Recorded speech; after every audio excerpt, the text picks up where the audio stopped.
Well, good morning, everyone. Happy Friday. Can everybody hear me okay? Yeah, happy Friday. Great. Well, welcome to the Kansas City Coalition for Digital Inclusion monthly meeting. So thrilled to have all of you here today. We're going to go ahead and get started. Today we have a pretty packed agenda, so want to make sure we can get to all of it. So we'll start with our mission and vision. Most of you probably already know this, but putting it up on the screen so you can see it. Every citizen and household in the Kansas City metropolitan area has access to the internet, the equipment needed to use it, and the skills needed to take advantage, as well as our mission. Introducing you to the steering council, Ina Montgomery. I believe Ina's on. Ina, can you say hi? Good morning, everybody. Aaron Deacon. Ina's with founder and executive director of Urban Tech. Aaron Deacon, founder and managing director of KC Digital Drive. Aaron, I think I saw you. Are you on? Yep. Hello. Great. And I'm Carrie Coogan, Deputy Director of Public Affairs and Community Engagement for the Kansas City Public Library, as well as Wendy Pearson, who's helping to coordinate and facilitate and run this meeting today. So thanks to Wendy. Wendy, are you there? I sure am. Good morning, everyone. Thanks, Wendy. Great. Okay, so these are the ways that you can connect with the coalition or let people know about the work that you're doing, programs, projects, or just sharing your work.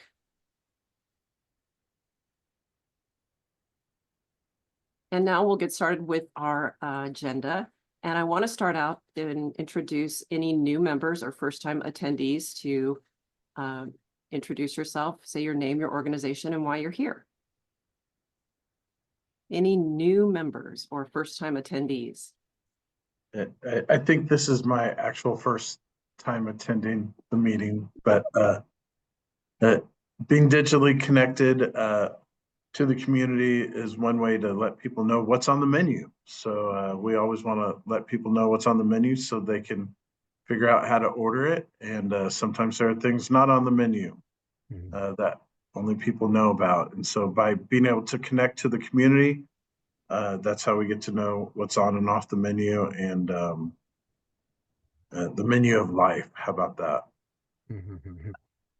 Thank you, Bob. We're going to hear from Bob later in our presentation. And he's the CEO of Samuel Rogers Health Center here in town. Thanks, Bob.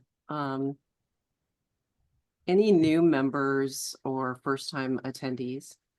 Yeah, hi, Carrie. This is Tom Esselman, and we have 3 new members. They're all, they have some conflicts here in the first 15 or 20 minutes, and they're on the agenda to spend some time getting introduced. I've worked with all 3 of them over the past couple of months, but they will be jumping on a little bit later. So if we'll just shift their section of the agenda to a little bit later, if that's okay, because I want to make sure that you all have a chance to get to know them, Sam Rourke and Denise Hart and Magali Salinas. And they're all doing some pretty wonderful work in the community. They just had some conflicts just here in the first 15 or 20 minutes of the meeting. Thank you. Great. Then we will move on to our first update this morning, which I'm so excited about. Digital Equity Act funding update with John Windhausen, who is the current executive director of the SHLB Coalition. The SHLB Coalition stands for Schools, Health, Libraries, and Broadband Coalition.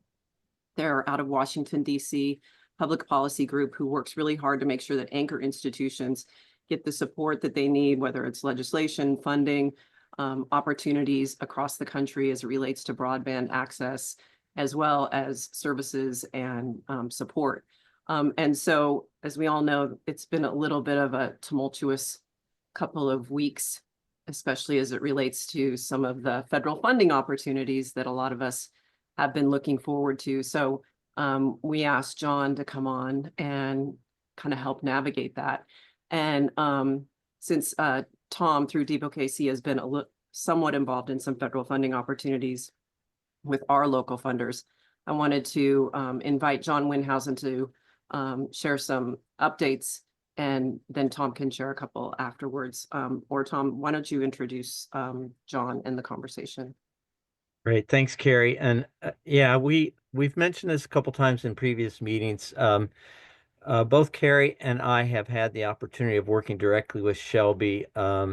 Carrie a lot longer than me, but in the last 2 years I've been a member, and in the last year I've been the co-chair of a policy group called Anchors for Digital Equity, and it's given me a chance to get to know John and his work and the work of the Shelby organization a lot more. And Carrie, as I think I mentioned last month, was just voted nationally to become one of the board members for Shelby. So the Kansas City area has some really good representation with regard to national issues. But John, who has been the director of Shelby since its inception, gosh, over almost 14 years ago, I think, really has the front lines of what's happening in DC, and not only can give us kind of a high level overview of what's been taking place in the last couple of weeks relative to some of the federal funding, but hopefully provide us as local practitioners some words of encouragement for the dedication that all of you show on a day in and week in and month in basis. So, John, I'm going to hand it over to you to just see if you can provide us just some high level updates of what's been happening in the last couple of weeks, and how might we digest that information relative to our dedication to doing work on the local landscape. All right. Well, thank you, Tom. Thank you, Carrie, for that very nice introduction. It's been such a joy to work with you in your two roles. Both Tom is heading up our policy group within Shelby, and then Carrie being a new member of the Shelby board. So we have a really good relationship with you in Kansas City. It's been kind of a whirlwind the last couple of weeks. You know, I think we started off inviting me to this conversation when the OMB issued that memo a week and a half or so ago, saying that they were putting all federal funding on hold and trying to impose a freeze on federal funding for social welfare programs.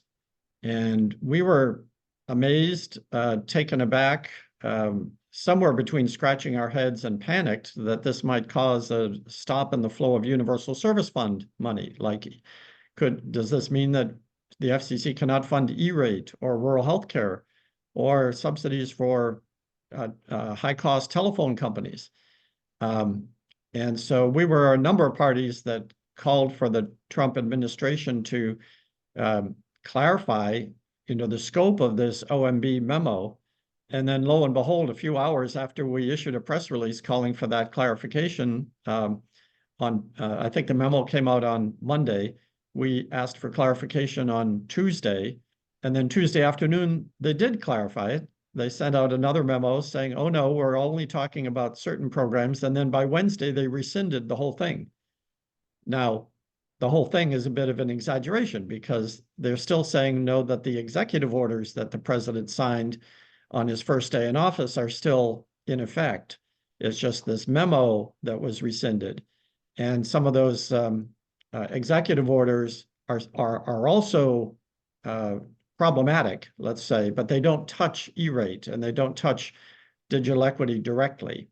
So we kind of put that behind us in a bit, but the struggle is not over, because we're very concerned that at some point the Trump administration is going to turn their attention to the FCC, and that could cause trouble for us. Right now they're focused on defunding the USAID, and seems like they're tearing that program down. They're going after the Department of Education. They haven't talked about defunding the FCC.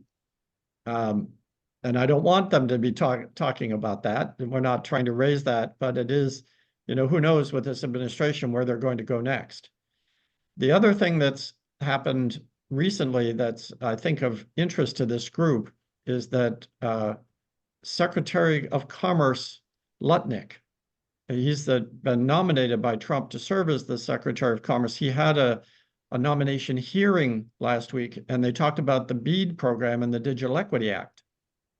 And in his testimony, in response to a question from Senator Thune, Commerce Secretary Lutnick said BEAD funding can only be used for deployment of broadband networks. Now, that is not the way the BEAD program works. And that's not the way it's written into statute. States that have excess money after they've finished their deployment can use that money for non-deployment purposes and specifically digital equity. So a lot of states are planning to use that money for digital literacy training, for workforce development, for Wi-Fi service to MDUs and community wireless networks. So there are a lot of other ways that states could use that money, and they've built those plans into their digital equity plans that were passed by the state and forwarded to NTIA and approved.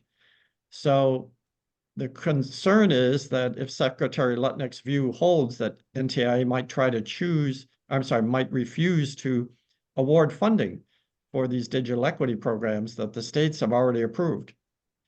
So we don't know quite how that's going to play out. So just as we speak right now, there is a meeting going on that was called by Senator Warner, Democrat from Virginia, and his staff jumped on this testimony and expressed concern, and they are now gathering many public interest groups as possible, like SHLB. So Kristen Cora on the SHLB staff is attending that meeting while I'm on this meeting with you to talk about how we can support the continuation of these state broadband plans that include digital equity.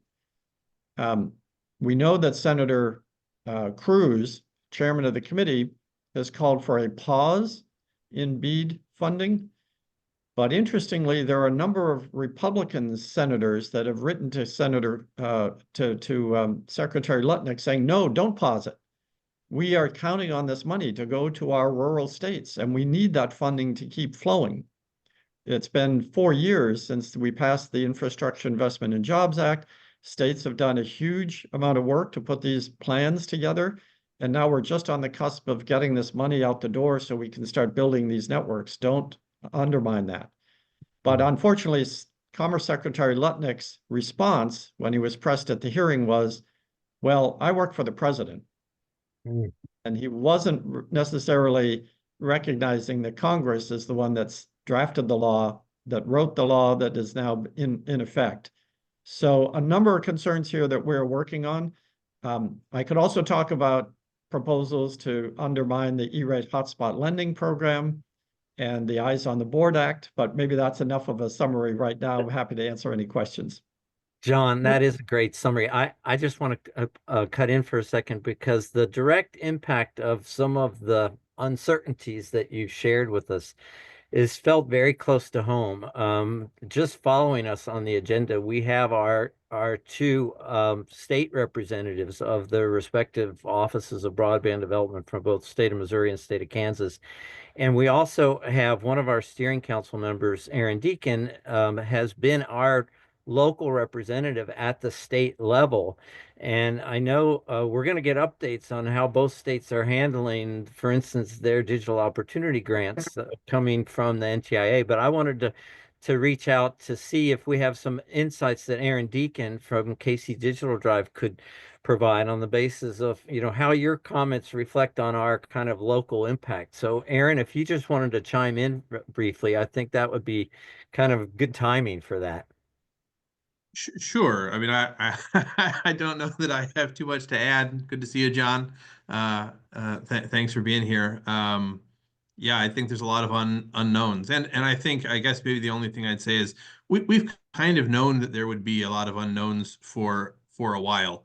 I mean, certainly since since the election, but even before that. And I think that's kind of why our approach in terms of how we build sort of structure and planning capacity.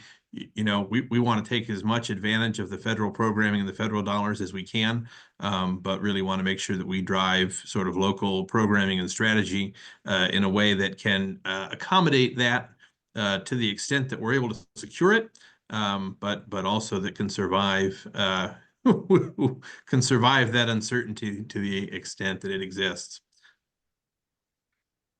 It looks like we have a question or maybe some comments from Leslie. Leslie Scott? Leslie, and after Leslie, I did want to make sure and open it up for anyone else who has questions for John.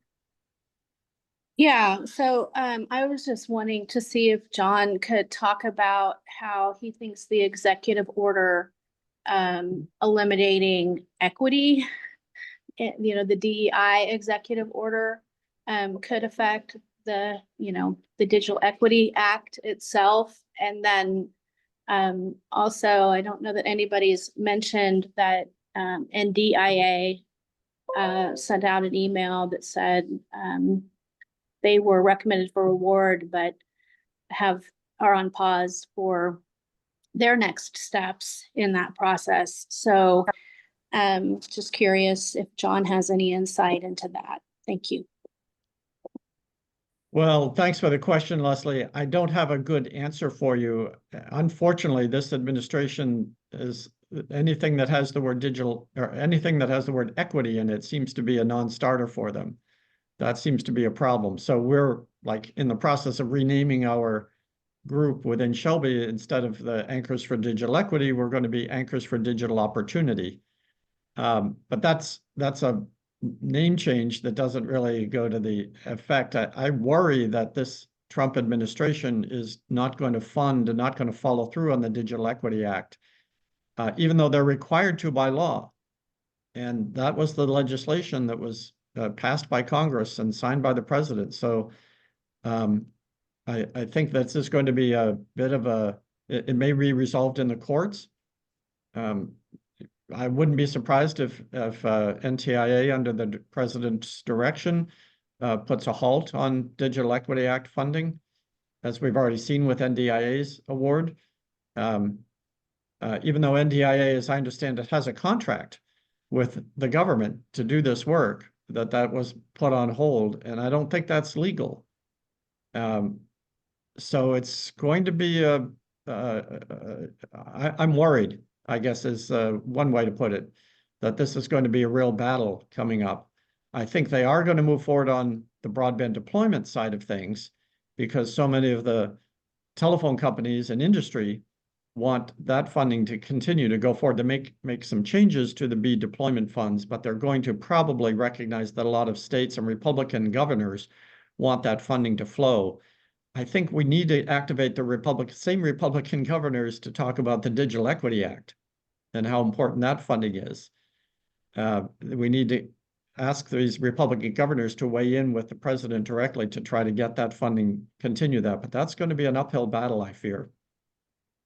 Don, is there anything that we can do? I mean, as a coalition, as people who do this work, I mean, what can we do to try to make our voices be heard? Yeah, well, I think we need state governors and we need state legislators to weigh in. I just was on another call this morning when we talked about gathering a big tent letter of a lot of groups to try to articulate why funding for BEAD and Digital Equity Act are so critically important, and to get that message out to states, because I think the Trump administration is going to listen to the Republican governors and legislators and the Republican senators. So we need to work together in a forceful way to talk about how valuable, how important these programs are. I mean, the digital divide is something the Republicans say that they want to fix. And there are still 20 to 25% of homes that don't subscribe to broadband yet. And so that digital divide is in every single state. And in the past, even Republicans like now Vice President Vance have recognized the value of broadband and trying to solve that digital divide. So let's hold the Republicans to their words. And if they want to solve the digital divide, this is the way to do it, to keep this funding going. John, I'm so glad you brought up state advocacy. And I know we have a really full agenda, so I don't want to take more than just a few seconds to update the group on this. But to a point Aaron Deacon made just a few years ago, we do have a really strong local network of support, and no more evidence than just Tuesday of this week. The Health Forward Foundation, large healthcare foundation here in Kansas City, sponsored a group of us to Jefferson City, Missouri, the state capital, and we spent about 5 hours meeting with a variety of different state senators and representatives.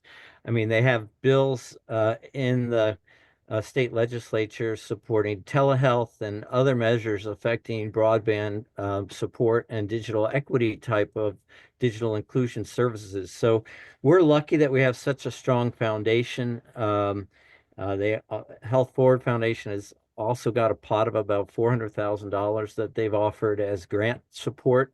That happened in mid-January, and they're considering grants to local practitioners. We're going to hear from both Missouri and Kansas broadband offices on work they're doing with their own grant programs.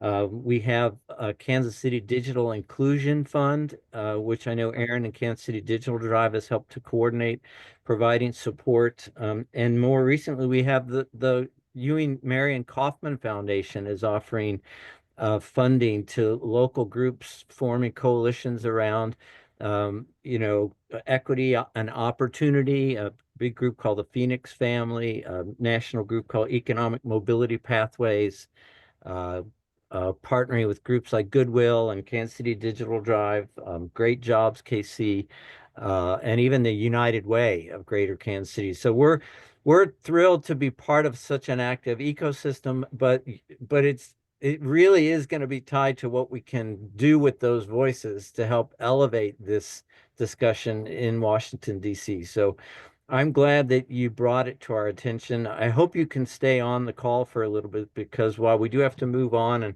I have to hand back over to Carrie to get the agenda done, particularly in the healthcare arena, which we're really looking forward to hearing our panelists in the healthcare space. But if you can stay on, I don't imagine that we're going to get through the rest of this meeting without several of these members having additional questions they may want to lob your way. So as long as you can stay on, we'd love that. And again, Okay, thanks for the encouragement and support. So Carrie, I'll just wait until our new members come on later on, and I'll get them introduced later. okay, great. I did want to just give anybody else an opportunity to ask John any sort of follow-up question while we have his Washington, D.C. inside the Beltway expertise and knowledge here with us today. Any other questions about? I just have one question.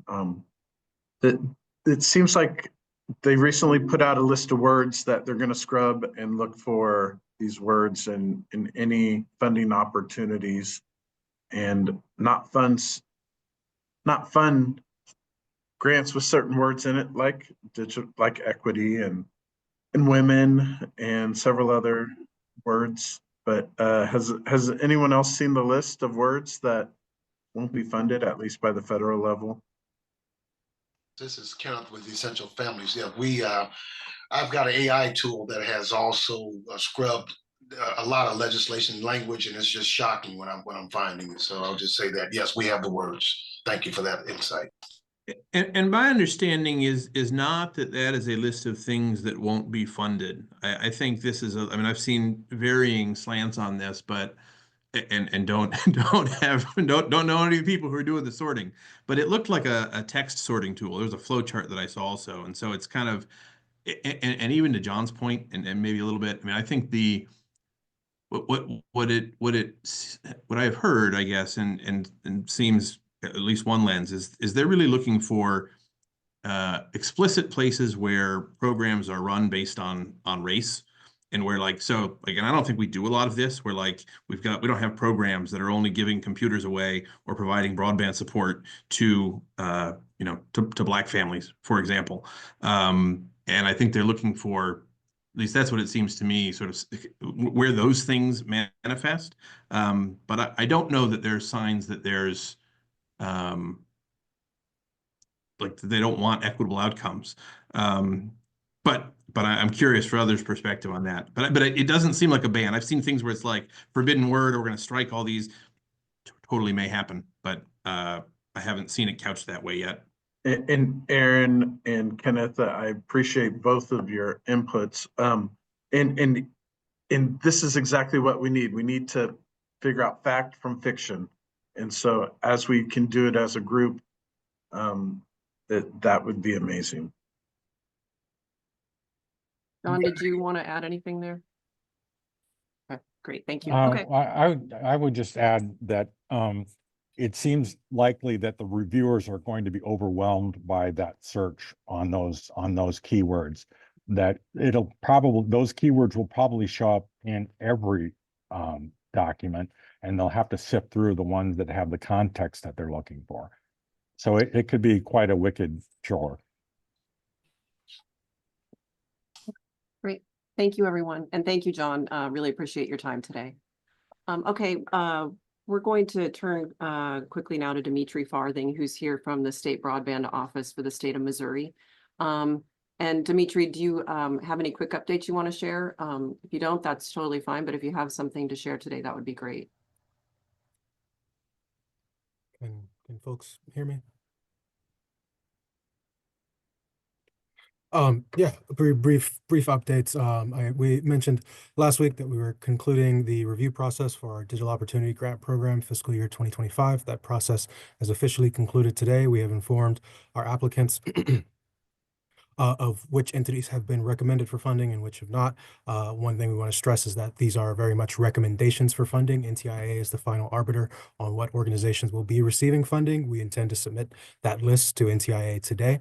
For those entities who were not selected, we have let them know that we'd be happy to review the areas of their application where there may have been deficiencies so that they can improve in the future. I want folks to know that, none of the decisions we've made at all were intended personal. We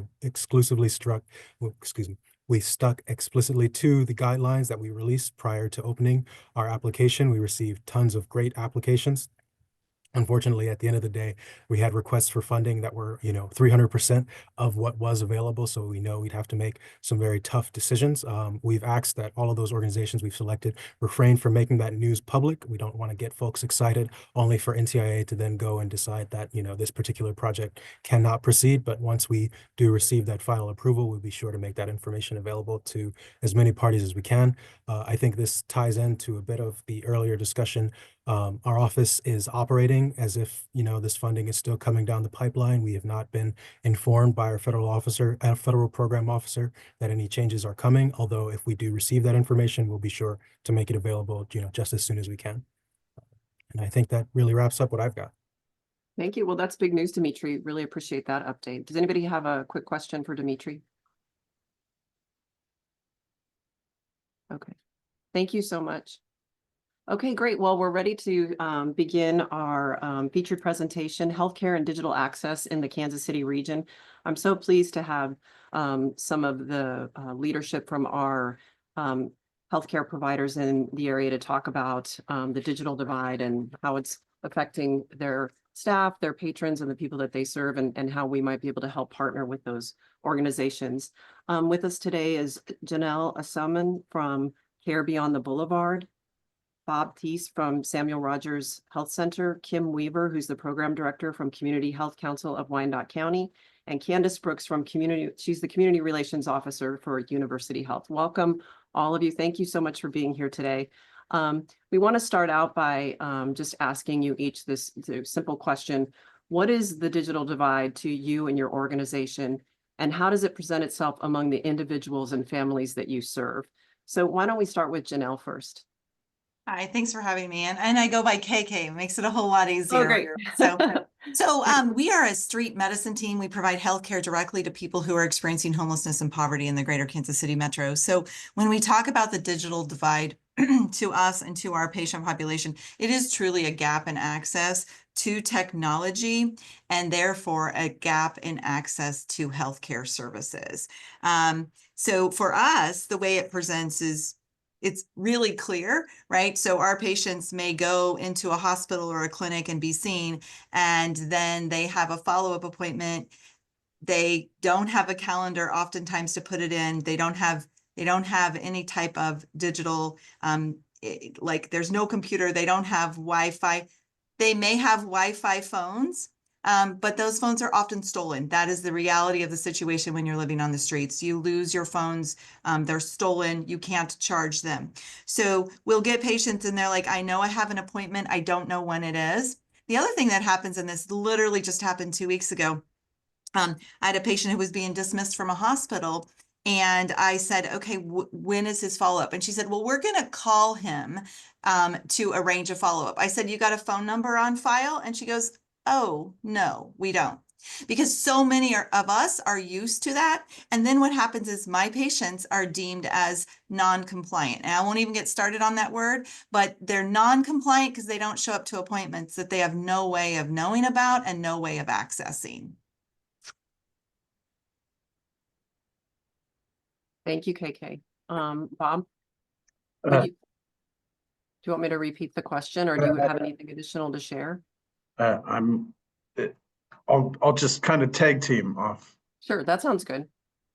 So yeah, it's the haves and the have-nots. So if you have a digital device that you can communicate with, it's amazing.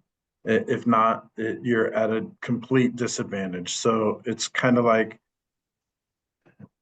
being in the caveman days versus being in the 21st century. And so it helps our patients remember their appointments. We communicate in 42 different languages at Sam Rogers, and the vast majority is Spanish and English. But if you don't have a device, if you don't have access to communication, you're left behind. And so we just have to make sure that people have the tools to help manage their own healthcare.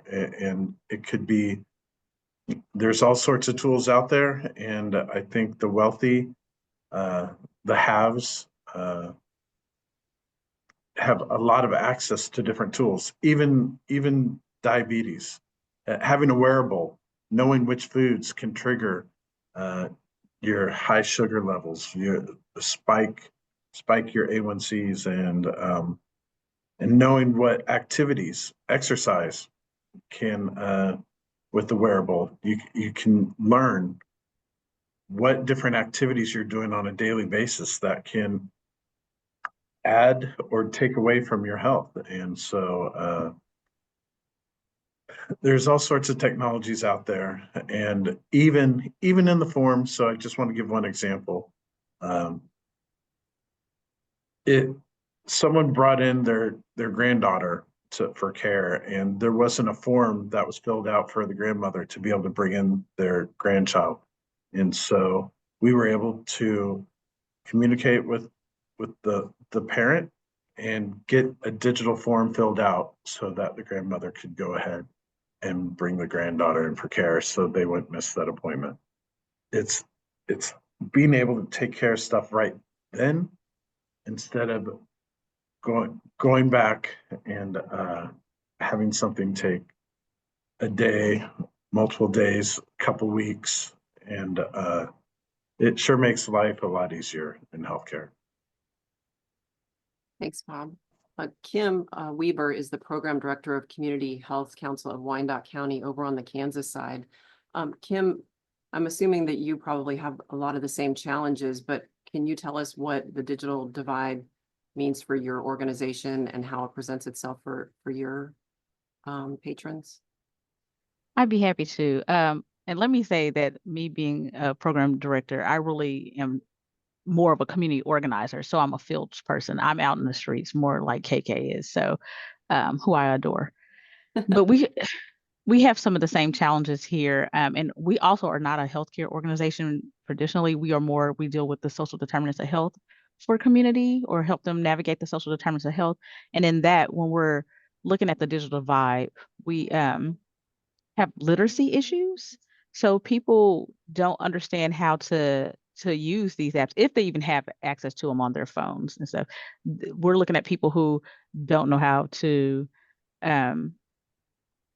navigate their phones. I have elderly people that ask me to come in and hook up their Roku because they don't know how to even do that, connect those two wires together. So when you're looking at digital divides and digital equity, we really have to take it all the way back to simple times for people. But also with that, along with Mr. Thies, we deal with multiple languages here. And so when you're asking people to be able to read in English and they don't necessarily even read in their language, that's a problem. So that's how it presents for us in Wyandotte County, is people they're not able to access the things because just the barriers that are in place. And then I want to introduce Candace Brooks from University Health. Candace, would you like to share some of the challenges that your customers face? Yes, thank you. Good morning, everyone. Candace Brooks, Community Relations Officer for University Health. I feel like I still sometimes need to say formally Truman Medical Center. So we are a state-of-the-art academic medical center, but we are also a safety net hospital, which means that we provide care to everyone regardless of their ability to pay, whether you are uninsured, underinsured, or whether you have the best insurance that is available to you. And as it relates to the digital divide, one of the biggest barriers to people accessing the care that they need is the cost. There are so many people in our community who know that they're not feeling well, are experiencing symptoms that later lead to chronic disease or more severe illness. But had they taken the opportunity to get care sooner, maybe we would have had an opportunity to extend the quality or improve the quality of their life. But when you think about the cost of healthcare, for a lot of people in our community, it is one of the biggest deterrents from taking the first step of let me pick up the phone or go into the hospital to schedule a primary care appointment. And so we have healthcare funding opportunities for everyone. We have a financial plan that if you don't have insurance, you can come in and you can speak to one of our financial counselors. But the first step to do that is to have access to technology that you can call and schedule that appointment or find out what is the information that I need to bring with me in order to see if I qualify for one of those medical plans that we have to offer.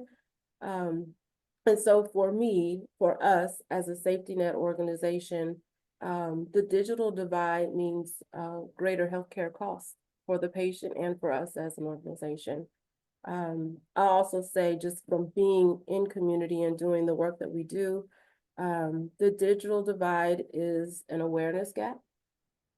Thankfully, we have a robust community team that allows us to create and take health, education, chronic disease prevention, chronic disease management information and put it into the hands of people in community who need it so that we can try to fill that awareness gap. But there's a huge awareness gap when it comes to what are the health and wellness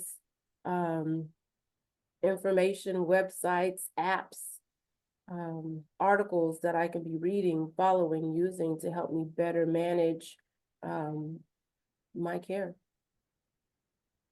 Thanks, Candace. And you've all highlighted so eloquently just the challenges, not only in just accessing care, but accessing the information that you would need for prevention, for simple things like exercise or foods to eat. It sounds like it centers around cost, language barrier, and then just digital literacy itself. People don't have either the knowledge or the skills to access, whether it's on their phone or on some kind of portal. And Candace, you mentioned you mostly just do phone call appointments to help meet that need. But I'm just going to throw this out to the group of all of you, KK, Bob, Kim, and Candace.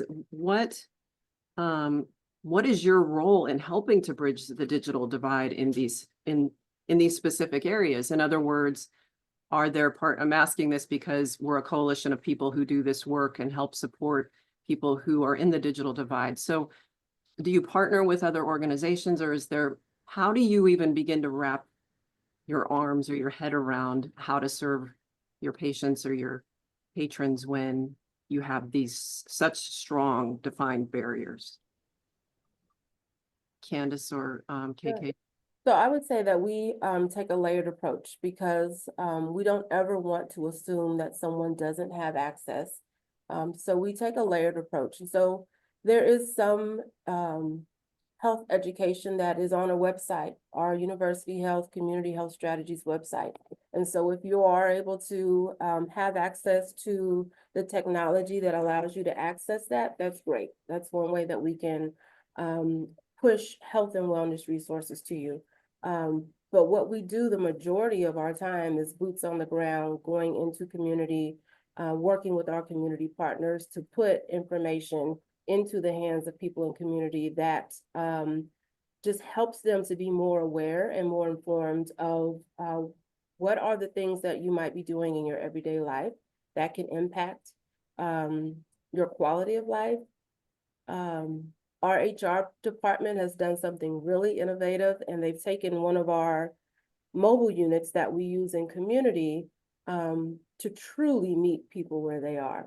So one of our big goals is to meet people where they are, and that's whether you have access to technology, whether you don't have the access to the technology, or whether you're somewhere in between in a hybrid place. But they take that unit out, and it's the HR mobile unit. So if you are looking for work, we meet you where you are. So we're starting to get a following, so people know when they see that HR mobile unit, if you're interested in working at University Health, you can have your interview right there in the community where you are on that unit, as opposed to us expecting everyone to be able to go to our website and look for open positions and fill out a digital application. So I would say meeting people where they are, working with our community partners to help us even better meet people where they are in community. And then continuing to think of what are the innovative ways that we can help to eliminate some of the barriers for those individuals who struggle to have access to broadband and technology. So I'll piggyback onto Candace, and meeting people where they are is exactly my motto, except for mine's in healthcare, right? So our medical teams, our physicians, our nurse practitioners go into the streets and into the places and the spaces where people live. I never assume that anyone has access to any kind of digital anything, because there is such a loss of telephones, and it's just grossly absent in the lives of our patient population for people who are experiencing homelessness. So the things that we do to bridge those gaps, we have case managers who, when they're there, when they're seeing us, we make phone calls to help them get into appointments. If they're like, I just got dismissed from the hospital and I know I have follow-ups, we'll call the hospital system and see if we can find out when those appointments are. We do have at a couple of our clinics access to computers and technology, but that's very limited. We have that at the Beehive, and then we have that on a limited basis at our medical respite facility. We also try to partner with organizations that can get people telephones. That's come and go, right? Sometimes people have phones and sometimes they don't, but we try to partner with those organizations. But we assume that no one has access to any technology services because it is so sporadic for them. All of our clinic locations, we have flyers and we give those to people. We do post on social media, but that's more for other organizations to share with people on where to find us. But then in order for us to help bridge that gap to other more traditional healthcare settings, we then will call with them, make those appointments with them, and then we go the extra mile. If we have to transport them, we'll put a note in their EHR saying this person has an appointment on this day at University Health or wherever, and then every time we see them, we remind them of those. It takes a lot of work. It's a lot of work, but a lot of times it will help people come along. But we truly assume that no one has access because most of our patients don't. Kim or Bob, did you want to share anything else?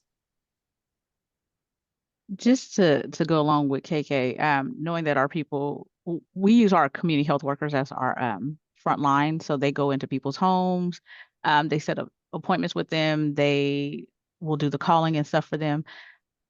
Here, because I actually am the direct assistance arm of Community Health Council, we also ask people to donate battery banks for our unhoused community.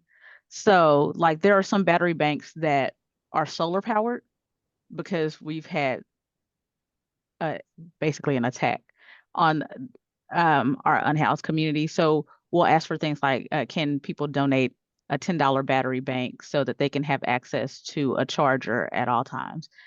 Do they also get stolen? Yes. So we try to keep as many of those as possible. But our main line, our front line, is our community health workers going into the houses. And I'm just going to piggyback on what everyone said. You know, trying to have community health workers be the person to hold someone's hand through the whole healthcare experience. It's difficult for me sometimes to navigate healthcare. But when you know someone who knows how to do it, it really helps. And also finding the right resources. Like JJ said, you know what, we try and connect with people who distribute phones. And sometimes they're great, sometimes they're not. It's hit and miss. We want to make sure that we're connecting people with resources that really work. And transportation, it's everything. It's everything in someone's life. And we provide 10,000 rides a month, and it's crazy. And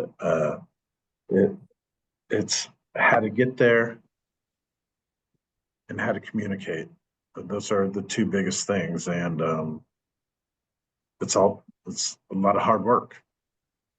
Thanks, Bob. I want to be sure and leave it open for some questions for the coalition, or maybe even some insights of their own about how they help maybe people who need some support in this area. But I'll just want to go through real quick answer from each one of you. I see Leslie's got her hand up, and so does John. But just quickly, in thinking to the future, hopes for the future, I mean, what would be a need that you wish could be met tomorrow, or a plan could be created tomorrow? And what would be the technology or the support or the one need that you have that would make all the difference for you and your organization? And let's start with Kim. My first thing would be free internet. Like, honestly, free internet, like at the bus stops, free internet, where people could access them at all times, because we're such a digital driven community that people need to be able to access it. And we're finding out people still don't have access to it. Even some phones, they don't have access to it. So that would be my dream thing, is that Kansas City would be a Wi-Fi city. That's a good one. KK?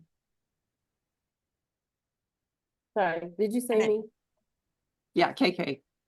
Yeah, so my patient population is so much more complex, right? So obviously having phones for everyone, but you can't account for them getting stolen. So I would say probably charging stations readily available, because we have so many people who are homeless who have phones that they can't charge them. They try to go in somewhere to charge them and they're kicked out. So charging stations to go with Kim's internet. Candace? I would say time. If I could rub the lamp and wish for anything, it would be time. It would be time for our staff and our providers to be able to spend more time with each individual patient that we interact with. And even for us as a community team, to spend more time with each individual so that we could truly understand what their need is when it comes to the digital divide. Because we're a hospital for everyone, we see our customer is a very, very broad range.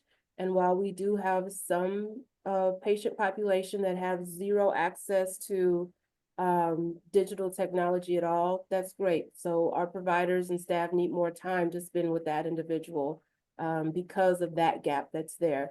And then we have some patients who have access to broadband, and they've got all the tools, and they are they've got all the devices. And so maybe we need less time with them, but maybe the time is spent helping them to use the devices that they have. And so we just have such a broad range of need when it comes to our patient population. In a perfect world, we would have more staff and more time so that we could truly meet the need of everyone, regardless of where they are on that digital access spectrum. Thanks, Candace. And Bob, can you pick Yeah. one thing? So I'm just going to piggyback off what Candace said. Maybe some good infographics to teach people how to use some of the technology. I mean, but you have to have the technology in order to know how to use it. So it's a combination of what everyone said. So. Great. Well, let's open it up to other coalition members. And I did just want to acknowledge that Adriana Pacina from Health Forward Foundation is on our call today. We're so grateful that she's here. And let's turn it to John Fitzpatrick. You had a question? Yes, thanks so much. I actually have tons of questions for everybody, but I have had the honor of working with most of the federally qualified health centers in Kansas City, as well as the community-based organizations like Community Health Council of Wyandotte County. So I see I probably would pose two questions. The first is to Bob. One of the things that I've been really excited to see is that with very limited budgets, the FQHCs have done a really good job or strategic job in how they apply the technology that they can afford. And one of those pieces at Samuel Rogers is the Luma system. And I might ask him to say a word about that. And then speaking about Community Health Council of Wyandotte County, one of the challenges that I've seen is that there are actually systems that help move the continuum of care along. These are called social needs referral systems. But I understand that in a situation like CHCs, they have to deal with multiple of these systems, which becomes a real challenge for being able to move the continuum of care along for the people that they serve. So one quick one to Bob and one quick one to CHC. So Luma has been a godsend, right? So that's the technology where we remind our patients. They can say yes. We acknowledge that we have an appointment. Those appointments are kept. Fewer no-show rate. When you have a lower no-show rate, you're serving more people. So being able to send out forms in advance, our health insurance marketplace team, our community health workers, our clinical staff, they all communicate back and forth with Luma and let patients know what to bring in. So they can either share it before they get to the appointment, and then everything's all taken care of, because it's amazing that you could just walk in and be all ready for your appointment. But we do flu campaigns, that we do COVID campaigns, we do vaccination, we do all sorts of colorectal screening campaigns. So our quality numbers have increased tremendously because of this technology, but only to those who have that technology in their hands. Right. So Yeah. we just need to get more of that technology.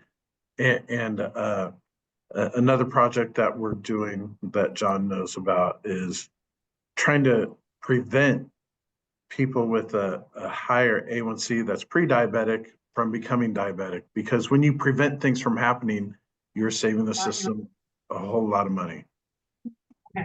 Thanks, Bob. Kim, did you have a quick answer?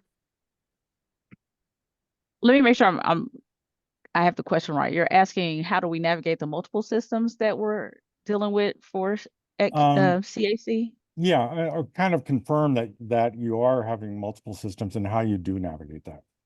We are, and it ends up being a burden on the community health workers that are going out into the system, and then our data analytics person. But honestly, it's a burden that we'll shoulder if it makes it easier for the community to go out. So, Right. I mean, the easy answer would be to get everybody on one page, but how do you get that? Right. I would just add one more comment, if I may, and that's that KC Digital Drive has put together a program to work with CHWs to help them become digital navigators in the home, because CHWs go to where the people are. And that is going to be the most most important part of taking the power of technology into account. And so we've designed a program to help them kind of get over that hurdle. When they are engaging with their clients, they can be promoting digital connectivity and giving some skills training as a part of that. So thanks. I'll put for those who want to follow up on that, I will put my email in the chat. Mr. Thank you. Fitzpatrick, who are you working with at CAC on that? Mariah. Okay. I will talk to Mariah. Sometimes she's Our got a work lot of our work there is starting out with the data sharing network that she's developed with support from Health Forward. Okay, Leslie, did you have a question? Yeah, I just mainly had a comment. I mean, first of all, your focus on phones and how difficult it is to just have people rely on those. I mean, not only do they get stolen, but they have a data cap. All Lifeline phones have a data cap. And so, you know, I mean, they become basically a paperweight after that data cap is reached if they can't get access to free Wi-Fi. And then, you know, so affirming to hear, you know, that you're hammering home on how, on why people miss their appointments. We did a digital divide simulation with Palmetto as a telehealth conference in South Carolina. And one of the participants says, well, now I know why people miss their appointments. And so I think that we do have to understand, and one of the other things that happens in that simulation is people understanding how difficult it is to take public transportation. I think our region is particularly challenged in that area. And so, you know, all these compounding factors just mean that people end up with worse health outcomes. So I just thank all our panelists today and providing their insights. Thanks, Leslie. I wanted to go to Rachel's question in the chat. How do folks think social workers or CHWs can participate in supporting digital education while protecting PHI, patient information, I'm assuming? How to support other adults who want to navigate a doctor's app? How can we do those things? Does someone want to answer that question, one of our panelists? I mean, if a patient is with you wanting to log into their portal, I don't think that's a violation of anything with them, right? Like if they are asking you, like, I need to log in, and we've had to do that for people to log into their portal, and if they're there and giving you all of that information, but they don't have any other way to access that information, I don't think that's violating anything as long as they are there and you don't write that information down and you don't write their username and password and they have no other way to access it, because we have had that happen. John, you put John Trimmel, I think I'm saying your name right. You put an idea in the chat. Did you want to share that with the group? Good morning, everyone. No, I just was thinking, there's already power access all over our city for cars, where cars plug into. And so, it wouldn't be it would cost very little for those, like just a standard amp plug to be added to those spaces where like a phone could be plugged into or whatever. So, that the cost would be super low. And those access points are all over the place where folks are, moving through community. So anyway, that was just my idea, but anyway, it's great to be here today. By the way, my name is John Tremble, and I'm a new employee here at the Health Forward Foundation. I am in the place purpose area as an impact strategist, colleagues with Adriana. Thank you, John. And thanks for that creative idea. I think, for good or for bad, that's what we're going to have to start doing more and more of, is creative thinking for how we can help try to get people support in, in those places where they're just really hard to reach. I think we find that at the library as well. Okay, well, I really want to make sure that we give everybody, that we don't go long on the meeting. And so I want to just thank our panelists so much for your information. I feel like we barely scratched the surface of all that we need to do here. And we're going to put all of your contact information in the chat. And so I welcome our coalition members to reach out directly or, contact me or Wendy or anyone from the steering council, Ina or Aaron, if you have questions or ways that we can help support you. And we definitely want to have you back. And we hope that you'll continue coming to these meetings because we need your insights to help do our work as well. So thank you all so much. We really appreciate you. Thank you, Carrie. Great. And then now I'm going to turn it over to Wendy and steering council member from Urban Tech, Ina Montgomery. We actually had, remember we skipped over our new members section because Tom mentioned that several of those individuals were not able to join us until a little bit later. So I did want to give everyone an opportunity to hear from those folks before we jump into community announcements. I did see that Magali is here from Electro Mundo, which is, I know there's been a lot of discussion about the work you're doing over there at Electro Mundo. So we'd love to hear from you if you want to just take a few moments to introduce yourself and talk a little bit about what you're doing over there. Yes, thank you for the introduction. My name is Magali Salinas from Electro Mundo Technology Services, or EMTSI, short for Electro Mundo. And what we do here is we try to provide computers for low-income families. And we also have computers also for a very low price. And if we get people here that might need a phone for their daughters in college or their kids in high school, because kids also need technology these days. So we just provide what we have available to them. And we also ask community to donate their equipment to us. And so what we do with that equipment, once we have it here, we wipe everything, make sure that all the information is erased. We have 2 amazing tech people here that work with us, and they will make sure that the computers are clear and ready to be distributed out there. And that is part of what we do here in Electro Mundo. So we just try, for everybody to get a device, which it could be what we have available, a computer, a tablet, or a phone, desktop, laptop, whatever we have available here. Great. Thank you so much, and look forward to having you on future calls. And would you mind putting your contact information in the chat in case anyone has any follow-up questions?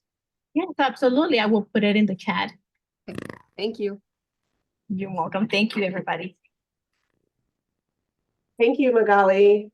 I know you have a lot of partnerships in your future. There's been a lot of impact in Electro Mundo that I've heard out in the community lately. Oh, good. So with that, I'd like to then transition over to community announcements. And first up, we're going to hear from Ina Montgomery, the founder and executive director of Urban Tech. She's going to talk with us about a project that she's completed with the high school students that, piggybacking on our panel discussion, talks about the intersection of healthcare and technology. So Ina, you have the floor.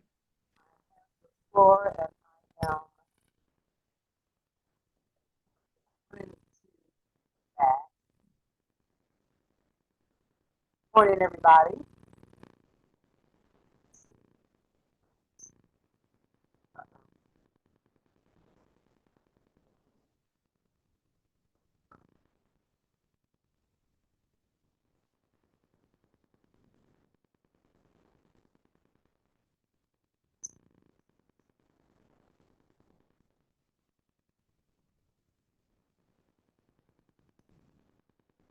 I think Ina has frozen with the connection issue there.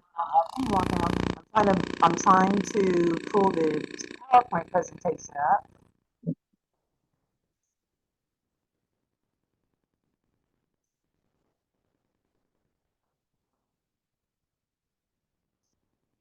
Challenge here, so I'm probably just gonna pull the whole thing up at one time. All right, so I had an opportunity in 23 to work with Wyandotte High School over in KCK. It was after I attended. Are you all able to see my screen? Yes. Oh, well, not anymore. It was, oh, I think we completely lost Ina now. Bummer. While we see if Ina can reconnect with us, I'd like to open up the floor to see if anyone. Can you hear me? Oh, now we can hear you and see you again. Yeah, I'm sorry, I'm having tech issues. I'm just trying to pull this presentation up.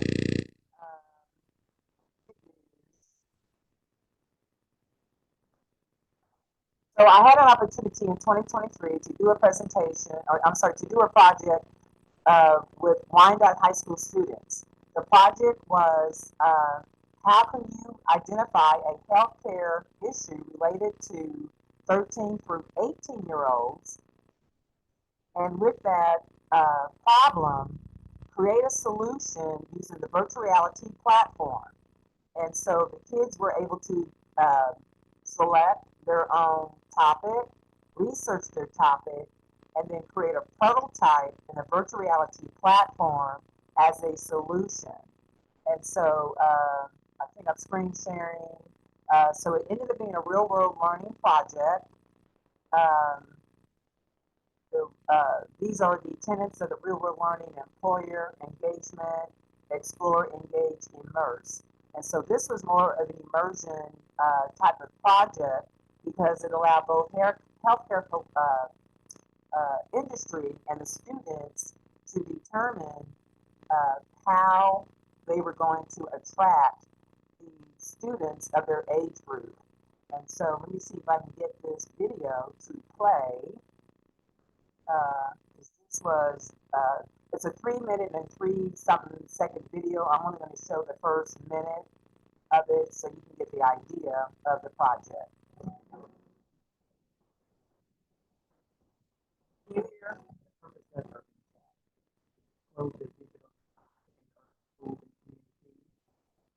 I had an opportunity to attend a demo day at the T-Mobile campus using virtual reality to do a surgery. And so I immediately went to work with the idea of virtual reality in healthcare. First, I thought it was cool.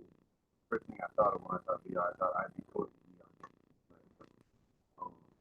And so that's basically all I had coming into it. VR is so cool.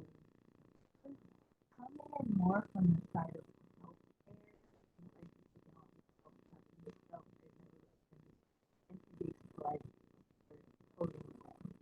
With my research in clinical skills class, the thing first year I taught it, didn't necessarily have a set curriculum. So I knew that I could take this program, adapt it, and change it a little bit. The virtual reality and healthcare program is an opportunity for high school students to learn the Unity programming language. Unity programming language is the coding that's used for the virtual reality platform. I just came up with a problem statement saying, hey, why don't you guys, the students, identify what is a health concern for your age group, 13 through 18, that you would like to identify and then present on. A lot of the programming that I've done, it was a little different because usually games are just for enjoyment, but I had the biggest idea already of what the big problem was. You had the expectations of, oh, I want to do this and people be able to interact with this. All right, so with that,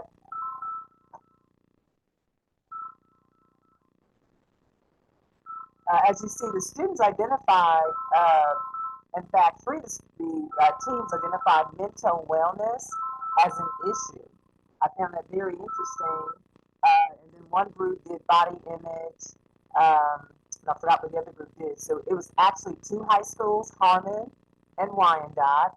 The students did an excellent job. They had never learned or never even knew of the Unity programming language. And so they had an opportunity to get that job skill. And then in addition to that, to do the research and understand more about the issues that they were looking into in healthcare.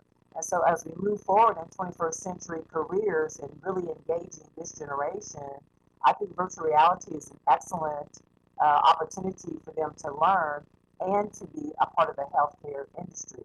So I thought it'd be good to share that highlight from that project. Again, that was in 23. It is a real world learning project because with that, they can receive their market value assets. They can understand the link between what they're doing in classroom and what's actually happening out there in the real world. You have surgeries now being done through virtual reality. There's just a lot of growth and opportunity, and I think we're at the beginning of this field. So just wanted to share that with you all, and I'll take any questions.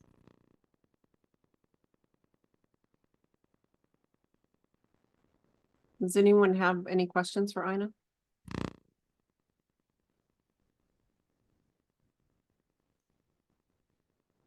So I thank you. Thanks, Ina. Great program. Thanks for sharing. And then Wendy, do we have any other community announcements? Does anybody, Leslie, go ahead. I see you just raised your hand. Yes, so KC Digital Drive is happy to be partnering with IC Stars to support their upcoming device drive. And so they'll be at 1111 Main from I think 7 in the morning till 6 at night on February 25th. So if you have an old computer, phone, tablet that's just been cluttering up, our new coalition member is going to be there to, Electro Mundo will be there to take those off your hands and either recycle them responsibly or prepare them for refurbishing. So you can find information, I think, at IC Star's website, but it's 1111 Main, and you can contact me if you need more information. Thanks, Leslie.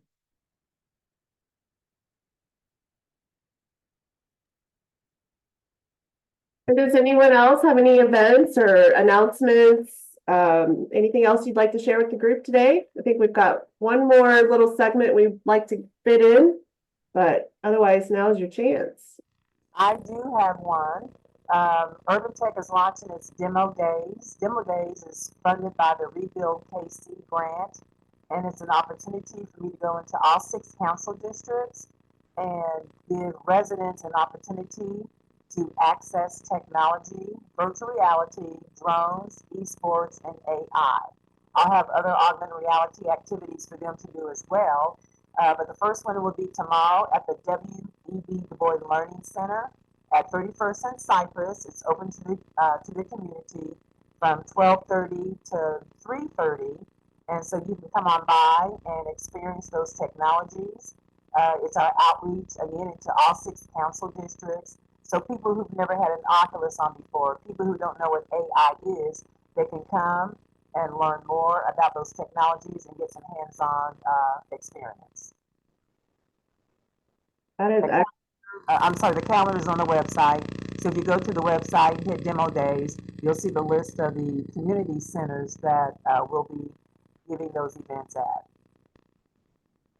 Wonderful. And I'll just make a quick announcement. Our next meeting for the coalition members will be in 2 weeks on Friday the 21st. At this same time, we've got presentations from Welcome Wellness, who interestingly was kind of one of the new entrants to the ecosystem that that kind of popped up in the Digital Inclusion Fund work. So we're going to hear from them as well as Kenya, and I can't remember what's Kenya's last name, Leslie. Williams. William, okay, that's what I thought. Kenya Williams, she's doing some really interesting work with her church, so we'll get a little bit of a faith-based approach to how she's working on digital equity. She's got kind of an interesting personal story as well, so we'll have that event page up and agenda out within the next week or so. We're excited about that. Great. Thank you. Anyone else? Okay. Well, with that, I'd like to hand it back over to Tom Esselman briefly. We weren't able to hear from our other two new members, so I'd like to hand it over to Tom so he can talk a little bit about them. Thanks. Really, just picking up on what Aaron was just saying, we're experiencing a period of time where we're finding more and more, and we're adding more and more participants to this work. And while I'm thrilled Magali was able to join us from Electro Mundo, and the work that they're doing in the device space, not only on providing, distributing them, but also on recycling them and safely wiping data. That's so needed, and especially after hearing from all the healthcare partners. But the two others, even though they couldn't join us, I just wanted to make this group aware. First of all, Sam Rourke, former college and professional athlete, is redoing a really nice building in a part of town that a lot of people don't spend a lot of time going to, except more recently. If those of you have heard about the Quindaro ruins, which have a historic part to play in the history of the Underground Railroad. There's a building at 1725 Quindaro Boulevard, just before you get to that 18th Street thoroughfare. And Sam and some of his partners are redoing this space into being a large community center. And we've been helping him with some of the Wi-Fi networking and computers that he's going to be putting in that space. So if you do get a chance, that is one of the areas of Northeast Wyandotte County that is, it just embodies the needs that even John Windhausen was saying. We still have so many parts of our communities without adequate Wi-Fi and without household Wi-Fi subscriptions. The other one is Denise Hart. She runs a relatively new neighborhood association called Holmes Garden, which is just off of 95th Street, in between Warnell and 71 Highway. And what a community, because she and one of her neighborhood partners have put together this neighborhood association the past couple of years to provide an array of services, and they're doing it without anything more than smartphones. And there's a number of us pulling together to help her access Google Fiber, for instance, for their building, and Wi-Fi extenders for some of their outdoor spaces for teaching classes. I mean, she's got everything from Happy Bottoms diaper distribution and mental health counseling. And so we look forward in future meetings to have Denise and Sam, along with, as Aaron was saying, just more and more new members like Janine Majette at Welcome Wellness Center out in Belton, who just showcase the richness of the assets we have throughout our region that are doing this work. And I'm glad that we've had such a great meeting, and I just wanted to reinforce for this group, and thanks to the work that the library is doing, bringing these different topics to us each month. We're starting to see and attract more and more participants. So anyway, thanks for that. And I hope everybody knows we are going to end this meeting by saying "Go Chiefs." So I'm just putting that out there. I wasn't going to let that slide. Of course, I'm going to add that. That was going to be my grand finale. Okay, good. Does anyone else have anything else to add? I think we're going to be able to end a few minutes early and give you a little bit of extra time in your calendar today. All right. With that, I invite you to join us again next month, also on the 7th, March 7th, right here on Zoom. And we'll be talking about civic and social engagement. And as Carrie mentioned, we'll send this recording and all of the resources and connections that we've talked about today in our follow-up newsletter next week. And of course, with that, we'll say goodbye for the day and go Chiefs. Go Chiefs! Go Chiefs! Thanks, everyone.